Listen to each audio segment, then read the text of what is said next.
जन संघर्ष पद यात्रा के आखिरी दिन सचिन पायलट का बड़ा बयान सामने आ गया है। ये यात्रा सरकार की नहीं बल्कि भ्रष्टाचार के खिलाफ है, ये पायलट का कहना है। ये यात्रा निष्पक्ष जांच के लिए है, सचिन पायलट का ये कहना है। किसी के खिलाफ प्रतिशोध की राजनीति नहीं कर रहा हूं मैं। बीजेपी राजस्थान में मौजूद नहीं है।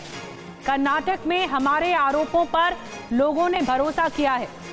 वहीं ये भी कहा उन्होंने कि बीजेपी की उल्टी गिनती शुरू हो चुकी है, ये बीजेपी की नाकामी है।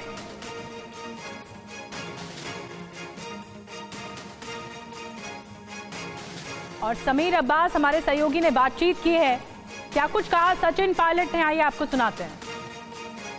नमस्कार, आपके साथ मैं हूं समीर अब्बास। टीवी9 भारतवर्ष पर इस वक्त कांग्रेस पार्टी के दिग्गज नेता और राजस्थान कांग्रेस का बड़ा चेहरा सचिन पायलट लाइव आ चुके हैं। सचिन जी, बहुत बहुत स्वागत है टीवी9 भारतवर्ष पर आपका।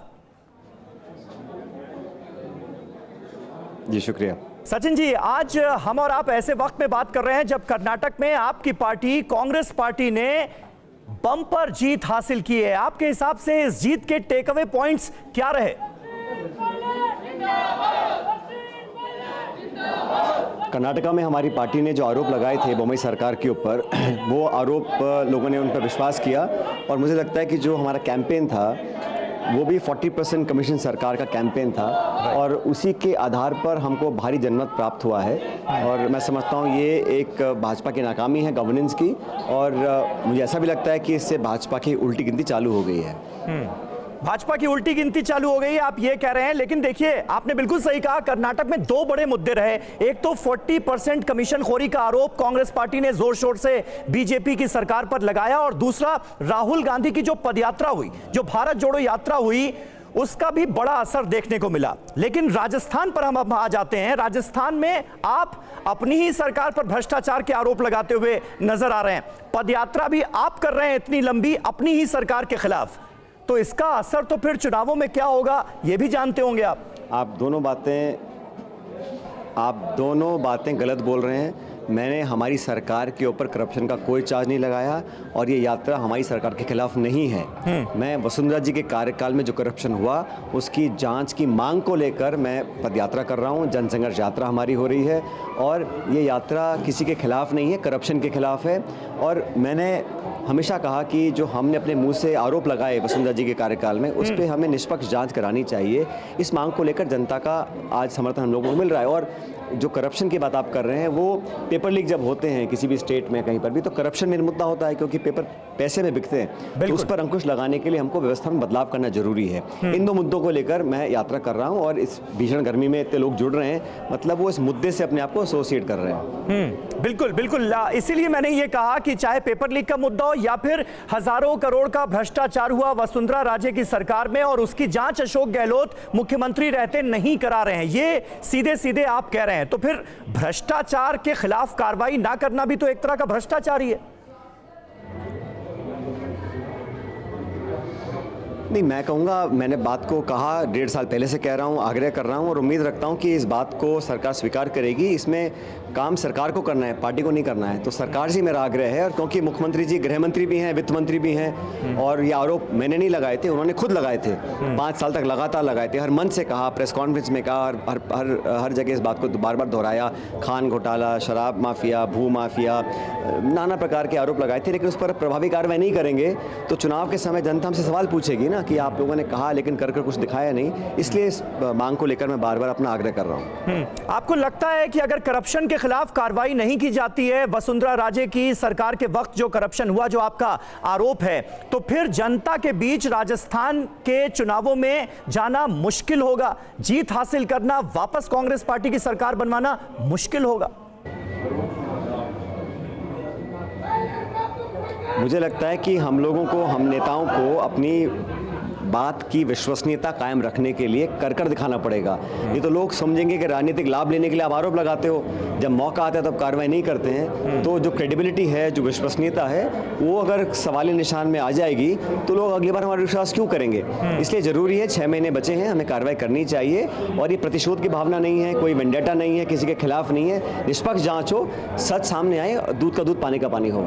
लेकिन देखिए, कांग्रेस पार्टी में भी अंदर खाने ये बात हो रही है कि देखिए सचिन सचिन पायलट जो है वो खुद मुख्यमंत्री बनना चाहते थे, उनको मुख्यमंत्री बनाया नहीं गया। इस वजह से अब सचिन पायलट ने अशोक गहलोत के खिलाफ बगावती तेवर अख्तियार कर लिए हैं। अपनी सरकार के खिलाफ वो पदयात्रा निकाल रहे हैं, जनसंघर्ष यात्रा कर रहे हैं। ये कहा जा रहा है व्यक्तिगत महत्वाकांक्षाओं का सवाल ही नहीं उठता। मुझे ऊपर वाले की दया से बहुत सारे पद मिले हैं पिछले 20-25 सालों में, और मुझे पद की महत्वाकांक्षा नहीं है। लेकिन पब्लिक में हमारी जो इमेज है, हम लोग जो बात बोलते हैं, अगर उसकी साख नहीं रहेगी तो फिर हम लोग कैसे राजनीति करेंगे। और नौजवानों का आज भविष्य अगर अंदर में है, उनके अंदर उदासीनता है, उनके अंदर एक जो फेथ होना चाहिए, जो आस्था होनी चाहिए संस्थानों के अंदर, अगर वो टूट जाएगी तो देश के लिए बड़ा चिंता का विषय है। बाकी सत्ता, पक्ष विपक्ष, पद पोस्ट आते जाते रहते, राजनीति का एक घटनाक्रम होता है, इसमें ऊपर नीचे आता रहता है। और जैसा मैंने कहा, पद मैं तो बिना किसी पद के लिए 3 साल से काम कर ही रहा हूँ पार्टी के लिए, और हमेशा करता रहा हूँ। आज की नई बात नहीं है, लेकिन ये बात मेरी नहीं है, ये बात उन मुद्दों की जिनको लेकर मैं सड़कों पर आज नहीं। आप तो करते रहे और आप बहुत संभल कर बोलते भी हैं अशोक गहलोत के खिलाफ, लेकिन दूसरी साइड से वैसा नजर नहीं आता है। अशोक गहलोत ने तो न जाने क्या क्या कह दिया आपको। अब ये इसका जवाब तो अशोक गहलोत जी दे सकते हैं, मेरे से उम्र में बड़े हैं। मैंने हमेशा कहा, मैंने कहा वो पिता तुल्य हैं, बहुत उम्र में मुझसे बड़े हैं, अनुभवी नेता हैं, और बड़े व्यापक अनुभव उनको मिले हैं, और पार्टी ने बहुत उनको मौके दिए हैं। अब कौन व्यक्ति किस भाषा का प्रयोग करता है, इसका जवाब मैं नहीं दे सकता हूँ, लेकिन संतुलित, संयम और संभल कर अपनी बातों का, शब्दों का चयन करना चाहिए। राजनीति में बहुत इंपॉर्टेंट होता है, क्योंकि आरोप कोई भी लगा सकता है, आरोप लगाने में कोई ज़्यादा देर लगती नहीं है। लेकिन ऐसी बातें बोलना जो राजनीतिक डिस्कोर्स में अप्रिशिएट ना करी जाए, मैं उसको गलत मानता हूँ व्यक्तिगत रूप से। इसलिए जो भी आप देखिए, मैं जब भी विरोध करता हूँ तो वैचारिक है, सैद्धांतिक है, नीतियों पर बेस्ड है, गवर्नेंस के ऊपर है। लेकिन व्यक्तिगत मेरा ना तो किसी से झगड़ा है, ना मेरी अनबन किसी गर्मी में आप जनसंघर्ष यात्रा आपने निकाली, इसका हासिल वसूल आपके हिसाब से क्या हुआ? क्योंकि कांग्रेस पार्टी की तरफ से कोई रिएक्शन तो आया नहीं। बीजेपी जरूर खुश नजर आ रही है, कह रही है कि सचिन का विमान जो है वो ऑटो पायलट मोड में चला गया है, चुनाव के पहले कहां लैंडिंग होगी पता नहीं है।